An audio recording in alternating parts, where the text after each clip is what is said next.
Most of us assume that the grocery store will always have the food that we need, but if we've learned anything over the last 5 years, it's that that's unfortunately not always true. And because of that, so many people have felt a pull towards homesteading, but somewhere along the lines, homesteading turned into this like all or nothing huge endeavor. And I don't subscribe to that. So come with me today as I talk about what our life looks like right now in summer 2026, sourdough, gardening, homesteading. Let's do it. Of course, my chickens start freaking out the minute I sit down, though that is appropriate for this episode. Ignore them. Also, I feel like there's too many stripes happening right now between my top and this background. If you're just listening, you can't see it. Just trust me, there's a lot of stripes, and my chickens need to stop yelling at me. So hello, guys. Hi, I'm back. I got my tea. Tropical green.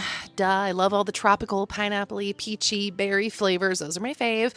And this is great because the weather is amazing today. And I'm sitting in my backyard looking out over my homestead. It's really not a homestead, but it kind of is. I'm looking at a strawberry patch. I'm looking at my rhubarb. I'm looking at really my whole garden and then my trampoline. I've got my chickens behind me, but nobody asked for this episode. I don't know if you guys are going to even like this episode, but we're experimenting because in theory, I don't love the idea of all of my episodes, all of my videos being like super deep and potentially trudging into dark waters. So today I want to talk with you guys about where I'm at with all of my like things, my sourdough, my gardening, and my homesteading or my urban homesteading, my little homestead in the city for summer 2026. And things are different for us this year because we have just slowly been getting more into homesteading again the longer that we have been in Idaho.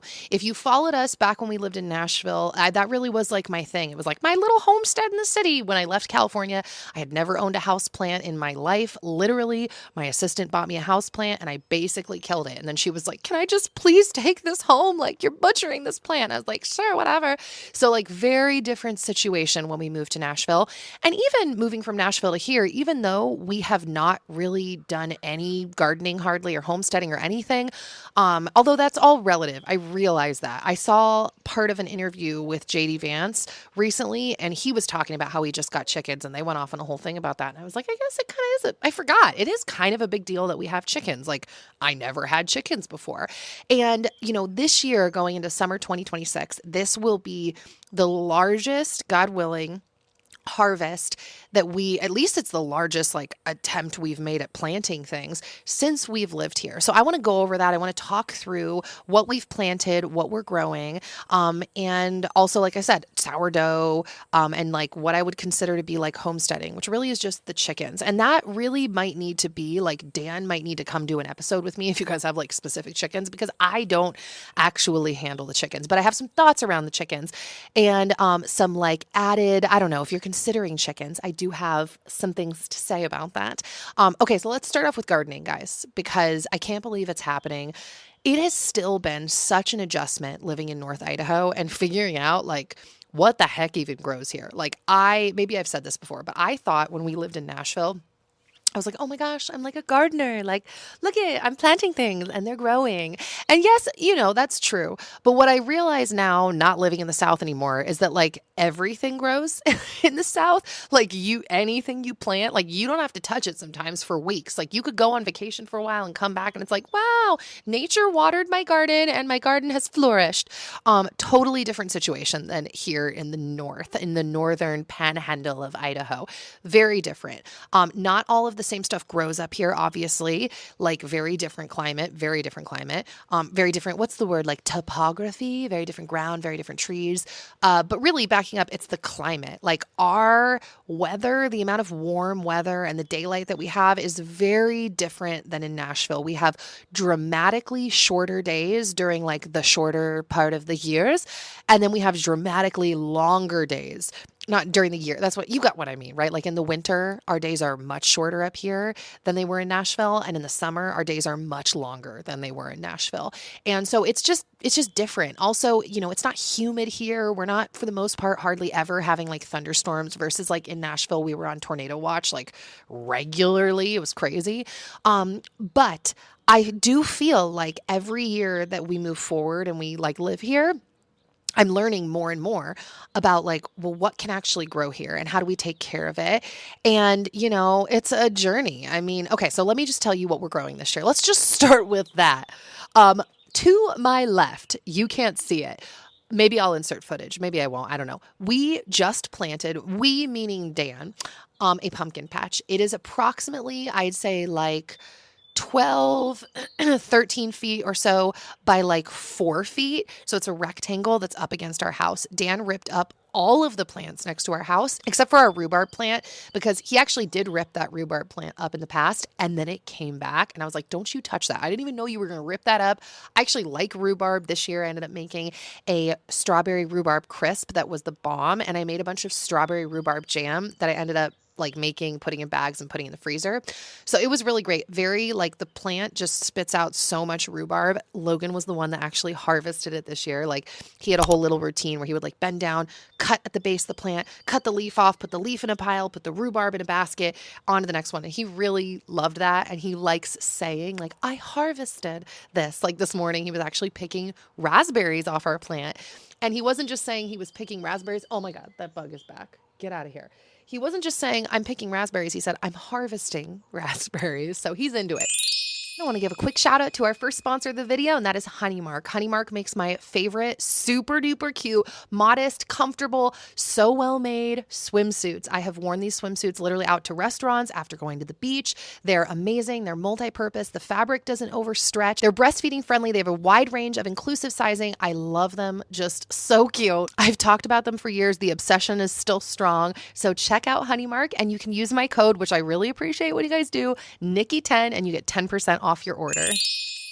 But point being, this whole other area next to the rhubarb before had like a ton of weeds, other big plants, and Dan pulled them up because I'm in a group chat here in town, like a homesteading group chat, which this is something I want to encourage you guys where you live, right? Wherever you live, to find, oh my God, that bug won't stop coming at me. To find the online groups that translate into real life community within your area. Meaning, I'm starting to realize that I think like most areas in the country have this thing where like you can find a local mom Facebook group. Wow, English. Where you can find a local buy nothing group where everyone's just giving stuff away for free, a local buy sell trade group, a local homesteading group. And that is what I'm a part of. That's one of the chats that I'm a part of. So I'm in this homestead chat, and these people, they're not random. They've all become, most of them have become like friends of mine because we're in like multiple chats together. So one of my friends in the group chat was like, I'm getting rid of my strawberries. Anybody who wants them, you can just come take them. And so I messaged her. I'm like, that's me. I want them.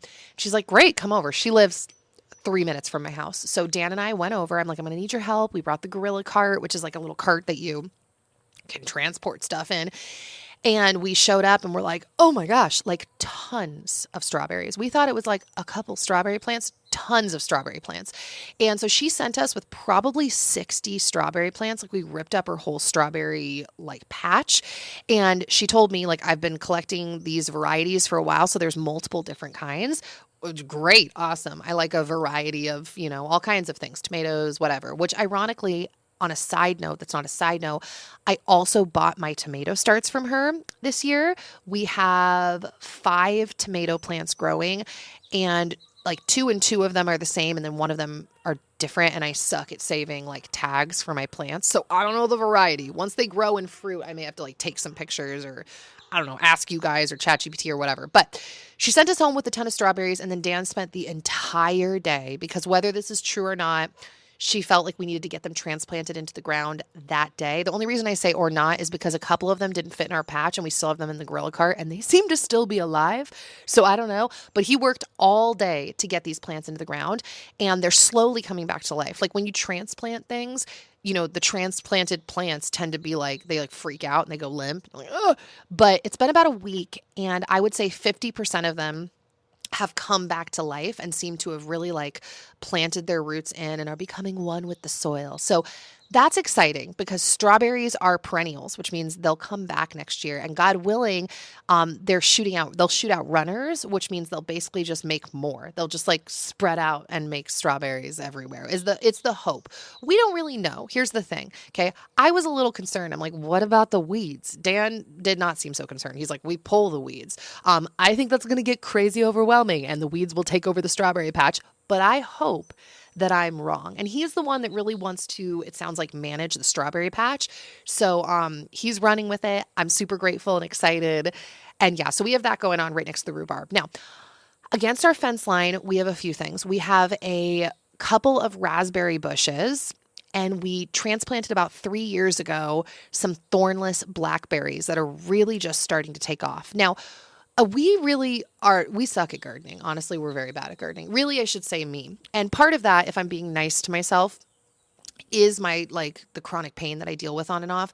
When we went to go get those strawberries from my friend Joyce Ellen, it was a stark reminder. I was like, oh yeah, dude, I do deal with like pain, because she was just like down squatted in the garden, like ripping plants out. And I was like, girl, like don't exhaust yourself. Like as she's trying to help us, and she's like, oh, it's fine. It's no big deal. I'm like, really? Because this would be like all of my energy for the day.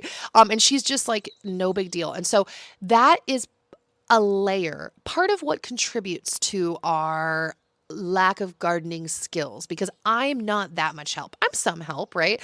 But like, I'm not a ton of help. And so I say that to say our berry patch is not thriving. It's there. It's fine. We're getting berries. They're delicious. Don't get me wrong. But I have seen other people's berry patches and I'm like, dang, fam, your berries are thriving. Like the berries are bigger and juicier than ours. And I think it's because they are tending to them better than us. They're getting rid of weeds better than us.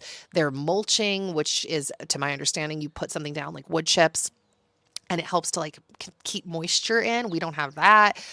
But they're alive and they're thriving in the sense that like they don't look like they're dying at all or receding at all. Like they're definitely there and powerful and strong. And particularly our blackberry transplant, that thing is like the stalk is thick. It's really starting to take off. So we have those berries going on over there. So, okay, next to our berry patch, I have 3 pots that are filled with soil that last year I tried to grow tomatoes in them. And those tomatoes were so pathetic, guys. They were not good. So we'll circle back to what I did with the tomatoes this year. But I just thought, I don't want to put them in pots this year. It didn't go well. Let's do something else. So I got dahlia tubers from a friend of mine. And I planted 3 dahlia tubers, and they have all finally sprouted, and they're growing kind of rapidly, honestly, at this point. And so my plan with the dahlias is once they grow like 3 leaf sets up, I think that's what it is, I'm going to top them, like cut off the top. And supposedly when you do that, it will then cause the plant to like split off into 2 different directions, and then you end up getting more flowers. And there are 3 different kinds of dahlia tubers, or 3 different kinds of dahlias. So they should all look different. Look differently. You get it. And I'm hoping, right, part of the point of flowers is to attract the pollinators. And also a big part of it is just I want pretty flowers around my property and on my table. So I'm pretty excited about that. Now, to the left of my berry patch, I keep looking back because it's all back there. I have a few beds. Now, one of my beds is a herb bed. Man, guys, I love growing fresh herbs. I'm growing thyme, 2 different types. Oh no, one of my thyme bushes got ripped up. So now I only have lemon thyme, a thriving, beautiful sage bush. I have parsley growing, dill growing. What else? That might be it in the herbs. Oh, that's right. My friend Joyce Ellen also gave me, it's called like hyssop lavender. I think that's what it's called. That's growing in there. And I think that's it for those 2 beds: sage, parsley, dill, hyssop lavender, lemon thyme. I think that's it. So those are like kind of spread across 2 beds, because one of those beds is where we used to have, like, that was our main strawberry area. It was just like a small little strawberry corner. Those strawberries are still there. They're still growing. Now, next to that, I have 2 rectangular boxes, and I am growing my tomatoes in those, or 2 rectangular boxes. You get what I mean? Like rectangular planter situations. And those are on the ground, so connected to the soil. They're not separate like the pots where I'm growing the dahlias. And that's where I've decided to plant my tomato plants. And as of right now, guys, they seem to be very happy. So we will see how this goes. I'm going like 14 different directions. I was going to say, I forgot I did plant a shishito plant. Actually, twice. I planted shishito seedlings twice, and they both got ripped up. The first time by my child, the second time by an animal. I was like, maybe I'm not meant to grow shishitos, or maybe the next shishito plant that I buy will be like more grown, more mature, because my friend who just moved here actually bought a shishito starter like plant situation, and it already has peppers growing off of it and it looks beautiful. And mine was just kind of like stagnant, both of them. And then they, like I said, got destroyed. So, but back to the tomatoes. I have all those tomato plants, the 3 in the one planter and 2 in the other, and they're looking beautiful. They started flowering relatively early, and the internet told me to get rid of those flowers. So I got rid of them, and it took about a month, and now they're flowering again all over, but the plants are more mature, more established, and I'm feeling pretty good. I also buried those tomato plants pretty low. This is something, if you look into the tomato world, people talk about how you kind of want them like deep in the ground because essentially it will shoot roots out from like anywhere on like the main stem. So you just want to go deeper so that the roots really hang on deep and like it's really like in there for when it starts growing fruit. So there's that. I want to pause for the next sponsor of this video, and that is Equip. I love Equip. I've talked about them a bunch. They make a protein powder that doesn't hurt my tummy, and so many protein powders have hurt my tummy over the years. Their products are extremely simple ingredients, and recently I've become hooked on their protein bars, even more so than their protein powder. Lizzie's obsessed with them. Dan even likes them, and he doesn't like protein bars. I think my favorite flavor is the peanut butter, though I love the peanut butter chocolate as well. I don't live off protein bars, but every once in a while I need something, and these are amazing. If you use my code NikkiP, you'll get 15% off your order, and thank you in advance if you do shop with my code. I always appreciate when you guys shop with my codes. It means a lot to me, and it just kind of keeps everything going. Now back to the video. I also recently acquired 2 little mini rose bushes, but I'm like killing those. So on a side note, that's not a side note, anyone that has tips around roses, particularly in the north, feel free to leave those tips below. And yeah, I mean, I think that's it for our garden. Like that's what we're growing right now. My parents live next door, to those of you that didn't know, and they have like a whole separate garden going themselves. And theirs is looking very beautiful as well. But yeah, that's what we're growing here. And what I really like wanted to say before I touch on like the sourdough and the chickens, and this is kind of like the theme of this video really, which is this idea of like, if you want to do something, particularly in like the homesteading space, like homemaking, homesteading, gardening, baking space, I want to really encourage you. There's a saying that I have really been focusing on in like all areas of my life lately. And that's just like this idea. It's not a saying, it's just an idea of making things just like 1% better at a time versus like feeling like you have to take these huge steps. It's just like just 1%, just move forward 1%. And that's what I feel like has been going on around our house, like since we moved here. The building up of our home, the building of our garden, of our homestead, just all of it. And for a while, I feel like I felt kind of bummed about that. Like I wanted to make faster progress in so many areas. But in the last like 5 months, I've really embraced this idea of like, dude, just 1% better. And I've noticed, it really helps with my mental health, like how I'm approaching things. And in turn, it actually helps me make more progress because I'm not as bogged down by my own like mental issues around feeling like I'm not doing enough or whatever. It's like, bro, just 1% better. You're juggling a lot of balls, just 1% better. And so on that note, I want to like segue into sourdough, kind of, I don't know, awkward segue. Let's talk sourdough, guys. I am still obsessed with my very basic sourdough bread. I recently bought some fresh milled wheat from a friend who was selling this wheat at a like kids market situation. Her and her kids had like her and her daughters. And it was a bunch of children at a local market that were like selling stuff that they made. So they were selling fresh milled wheat. And I bought some and I put it in my last batch of bread and bagels. And it was interesting because it just reminded me how scared I am to eventually do fresh milled wheat because it definitely bakes differently. It works differently, rises differently.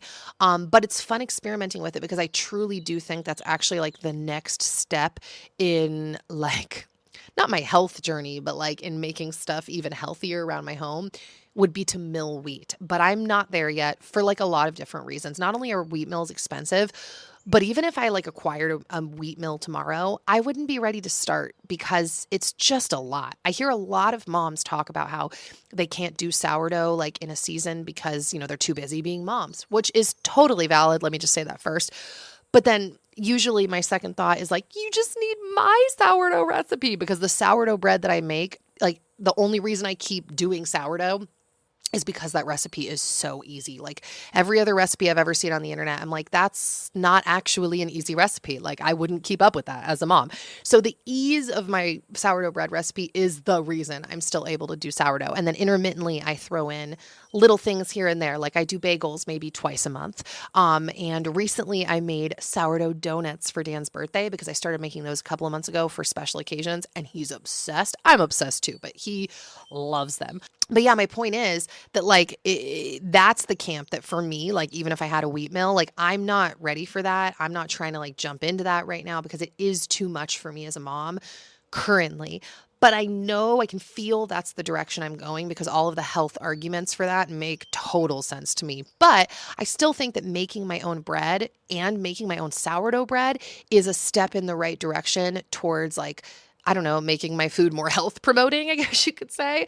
And I just love sourdough. I have kept my starter alive since we moved here, which is a separate thing. I have some friends that I've talked to recently that said they keep killing their starters.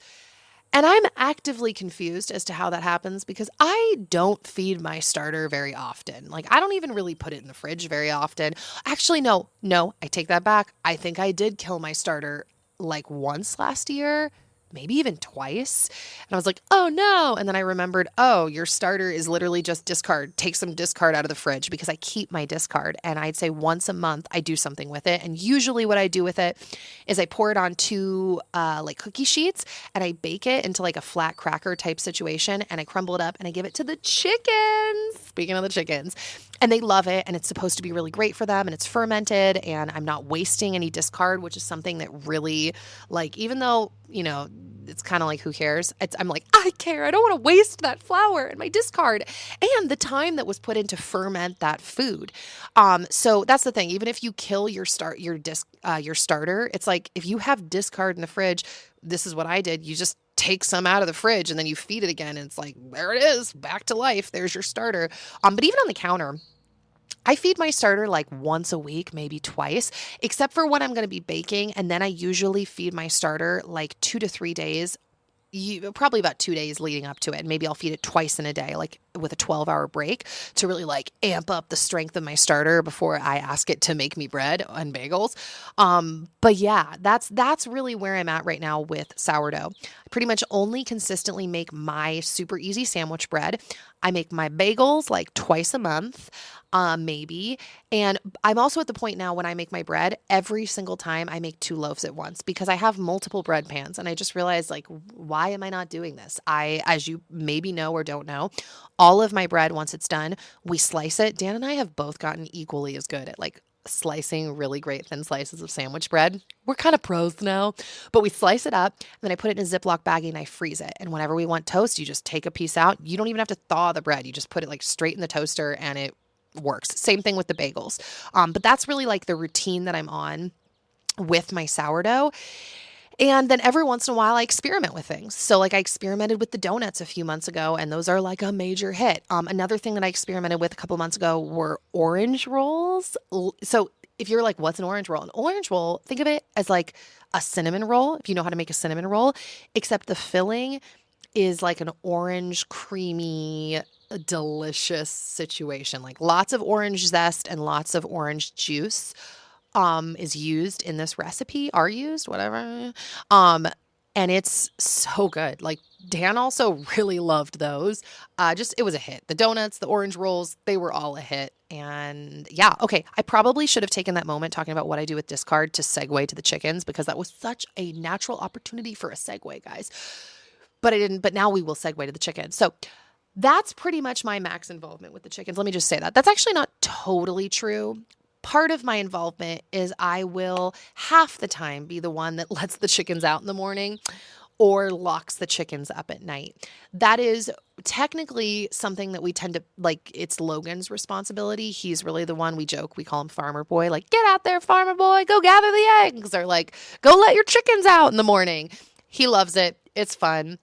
But it's not like it's his responsibility no matter what. You know what I mean? So like sometimes I'm putting the chickens away. And he's so cute. He'll say to me like, "Mom," as he's going to bed, if it's like a late night, "Don't forget to put the chickens away." And I'm like, "Dude, thanks for the reminder." I actually had one night like a week or two ago where he told me like 3 times. And I was like, "You got to go to bed. Like I'll handle it." And he's like, "Don't forget." And I totally forgot. I was like, "Oh my God, I would have felt really horrible if something happened to them." And like he told me multiple times to put the chickens away. But yeah, so my involvement, like I'm not the one that cleans out the water or feeds them. I feed them scraps. And that's something I will say that I love about having chickens is there's something in me that gets real twitchy at the thought of like wasting food.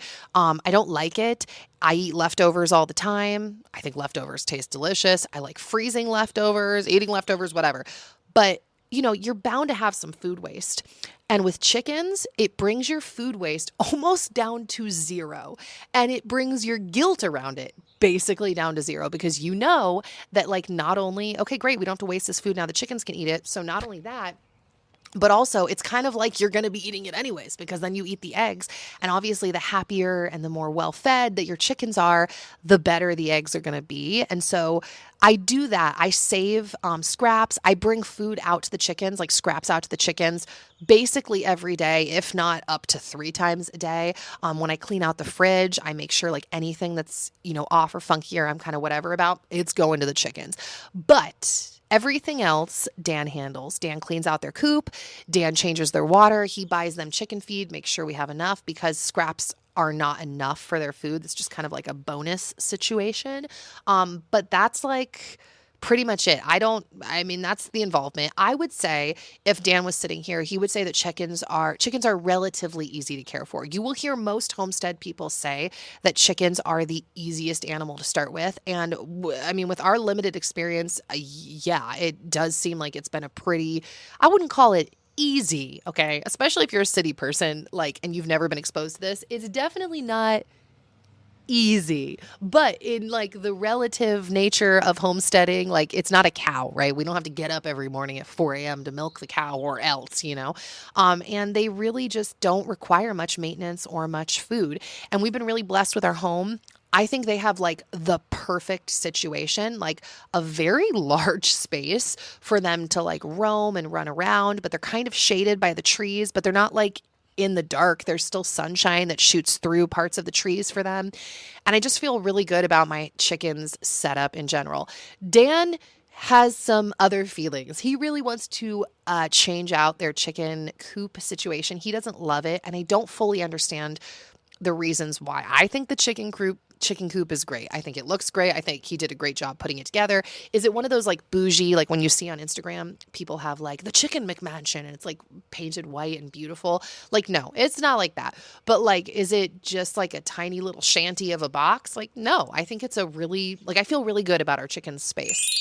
It's time for another shout out of the next sponsor of the video, and that is Frownies. If you've been following me for a long time, you know that I am an avid Frownies user. Their stuff really works. It's basically like forehead facial tape that helps to smooth out wrinkles. And I struggle with a deep line in the center of my forehead. And guys, these things work. They not only work in the short term to smooth out your forehead lines, but the more you use them, it literally helps to iron out the lines on your forehead. Seriously, I cannot talk them up enough. I've even had times, this is kind of depressing, but where like I've had a harder day, maybe I'm crying, frowning a bit, and you go to the bathroom and you're like, I'm looking kind of like haggard and sad, and like that's fine, sad is an emotion, but like maybe I don't want to look like that in the morning.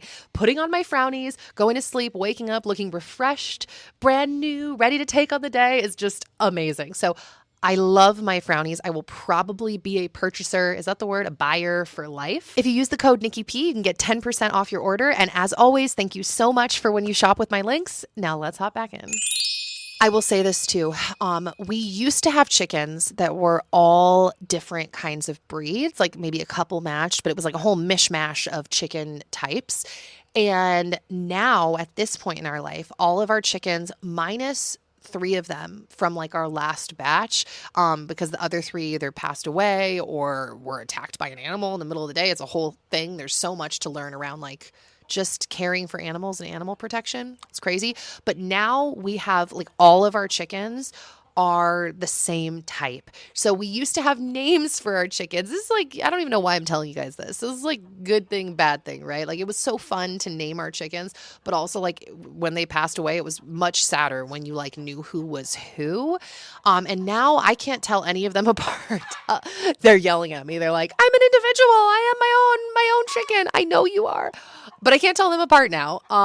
And you know, that's fine. But I thank them every day for their eggs. Thank you, girls. I really appreciate you. So on that note, that is it for this episode. I hope that you found this interesting or helpful. I really just wanted to encourage you that if gardening, making sourdough, homesteading to some extent is something that is in your heart and your mind, I wanted to encourage you that it doesn't have to be this massive, like all-in thing. Like you just got to jump in, just do it.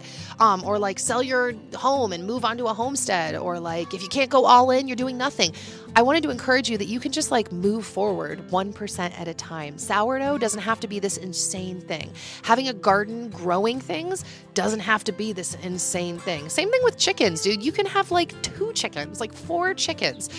It doesn't have to be a whole chicken flock, And also, I want to encourage you that there are seasons for things. Some seasons, it just doesn't make sense to do certain things or do certain things on a certain scale. And other seasons, you're going to have more time. And I just want to encourage you to keep moving forward towards the things that your heart is calling you towards and to give yourself the permission. Do you disagree with me or something? What is happening? To just improve 1% at a time. I'm going to go now. They're literally going insane. But I will, God willing, see you guys back here soon with another new video. And that's it. Bye, guys.